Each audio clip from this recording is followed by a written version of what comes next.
Bonjour à tous et toutes, c'est l'heure de vie de couleur. Je suis très heureuse de vous retrouver pour notre horoscope couleur et cœur de vie pour la semaine du 6 au 12 février. Alors, que nous réserve cette semaine? Vous allez voir, c'est intéressant, c'est subtil en même temps, hein. Alors, l'interprétation, vous savez, consiste à faire dialoguer deux énergies. Donc, il va s'agir cette fois-ci de l'énergie argentée, hein. Dans mon escargot couleur qui est juste derrière moi, vous voyez, il est juste là, l'argenté, hein. Donc, en fait, de quoi s'agit-il? C'est l'énergie du féminin. Le féminin sacré, qu'on soit homme ou femme, c'est parce qu'on parle énergétiquement. Donc, on s'adresse en fait, vous savez, dans toutes nos vies antérieures, nous avons été déjà hommes et femmes. Donc, nous connaissons ces polarités différentes.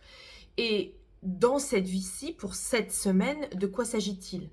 Il s'agit d'aller écouter son intériorité, de laisser venir à soi ses sensations intérieures comme un diamant avec des multifacettes. Et vous voyez ici, comme c'est velours, eh bien, c'est pas conscient. Donc, c'est aussi mon message qui va vous aider à faire monter en conscience cette action, en fait, à faire de vous. Alors, pourquoi c'est subtil? Parce que c'est comme quand on dit « Ah, il faut que je travaille mon lâcher-prise ». Par définition, un lâcher-prise, il ne faut rien faire, vous voyez, donc on ne doit pas le travailler. Ben là, c'est pareil. Faire venir à vous les choses, c'est les accueillir. Donc, c'est être dans un état et une posture où vous ne faites rien. Hein? Alors, c'est pas passif, ne rien faire. C'est au contraire, c'est écouter grâce à tous vos sens ce qui vient à vous. Voilà le message de la semaine.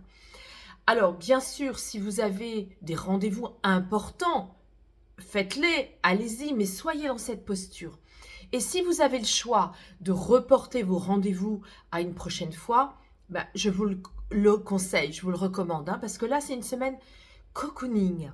Alors, on va voir avec quoi cette énergie va se mettre en relation. Vous le savez, une couleur toute seule ne veut rien dire.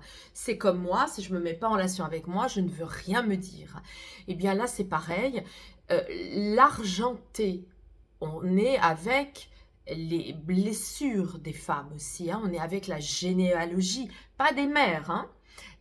C'est pas le matriarcat ici, on est avec les femmes. Et donc, on est avec toutes les blessures du féminin dans les anciens temps, dans les anciennes vies, dans cette vie-là aussi. Et on se met en relation avec le violet.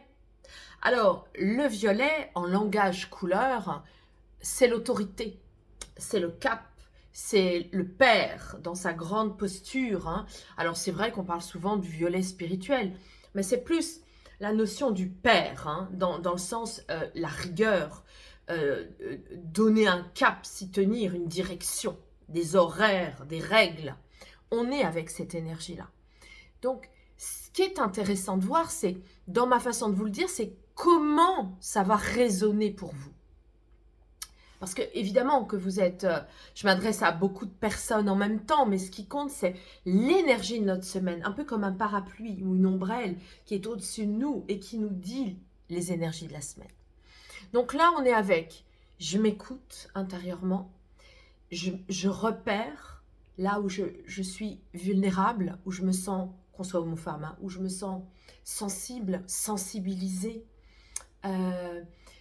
La fragilité, c'est pas un défaut, au contraire, c'est une qualité, c'est une vulnérabilité qui ouvre encore plus la profondeur de nos incarnations, notre subtilité.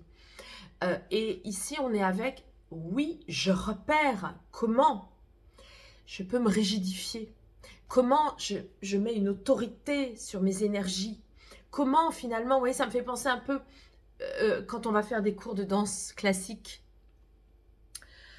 Bon, allez, il faut y aller, hein, ou quand on fait du sport. Bon, allez, j'ai pas envie, mais j'y vais, je me rigidifie, je me donne un cap à tenir, vous voyez, donc il y a quelque chose dans cette énergie. C'est pas négatif. C'est négatif si ça va à l'encontre de quelque chose que vous n'écoutez pas. Mais cette semaine, écoutez-vous quand vous devenez rigide, quand vous dites non, mais de toute façon là, j'ai pas fini ça, il faut que je termine. Bah, d'accord, bon, mais qu'est-ce que ça vous fait d'être comme ça dans votre attitude? Est-ce que c'est bénéfique? Vous voyez, ça nous renvoie à ça. Alors, en positif, ça vient dire aussi, oui, j'ai un cap à tenir et donc je ne vais pas dévier de ma direction. Hein. Donc voilà, c'est repérer tout ça par rapport à votre semaine. Hein.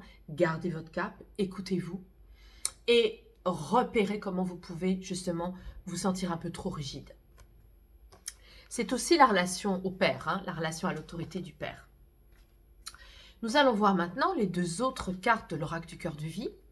Nous avons la première carte qui convient bien justement. Hein. Prends soin de la respiration en choisissant une bonne hygiène de vie. Donc aérez-vous, respirez, ouvrez votre cage thoracique, ouvrez votre cœur, hein, vos poumons, hein, vos ailes. Ouvrez vos ailes pour justement vous apporter une meilleure hygiène. Hein. Donc si vous êtes dans les grandes villes, allez vous aérer, ça va vous faire un bien fou cette semaine. Ça peut être un parc, hein, mais posez plus de conscience sur votre respiration. Voilà ce que ça dit. Par rapport à l'autre, eh bien, on a une belle indication. Je vous rappelle que le chat en symbolique, c'est l'Égypte. Hein. Le chat, c'est aussi un être extrêmement guérisseur. C'est pourquoi il dort beaucoup, parce qu'il se régénère et il absorbe toutes vos pollutions énergétiques. Donc, quand vous faites un câlin à un chat aussi, en général, c'est lui qui vient vers vous. Hein. C'est justement pas comme un chien où on peut lui dire au pied. Ah ben non, un chat, on lui dit pas au pied. Alors, en général, justement, il peut agir même à distance, hein, même s'il n'est pas sur vous. Mais s'il est sur vous, laissez-vous faire, hein, puisqu'il va justement générer des bonnes énergies de guérison pour vous. Je résume. Une semaine tout en réceptivité. Écoutez-vous. Repérez comment vous pouvez être rigide par rapport à vous, parce qu'il y a des blessures à nettoyer. Je vous rappelle, je ne vous l'ai pas dit tout à l'heure, mais si vous voulez faire un nettoyage karmique, vous pouvez venir me voir. Ça peut se faire en visio, sur des blessures de femmes dans des vies antérieures. Et gardez votre cap. Hein. On a ici une invitation à adoucir tout ça en allant respirer et en se laissant faire avec un chat, si vous en avez un, pour faire un câlin et vous laisser guider par ces bonnes énergies de guérison pour votre féminin blessé. Voilà. Alors, je voulais vous remercier parce que c'est vrai que du coup, ma chaîne YouTube grandit, hein, tout doucement. Et ça me fait très plaisir, ça me réjouit. Je voulais aussi vous dire, je vais vous concocter une vidéo spéciale pour vous faire une présentation d'un magnifique stage de 7 jours et demi, séparé en 3 stages de 3 week-ends prolongés. Voilà, donc je vais vous préparer tout ça pour que vous puissiez vraiment avoir les indications. C'est dès la semaine prochaine. Et puis, ben, je vous souhaite une excellente semaine.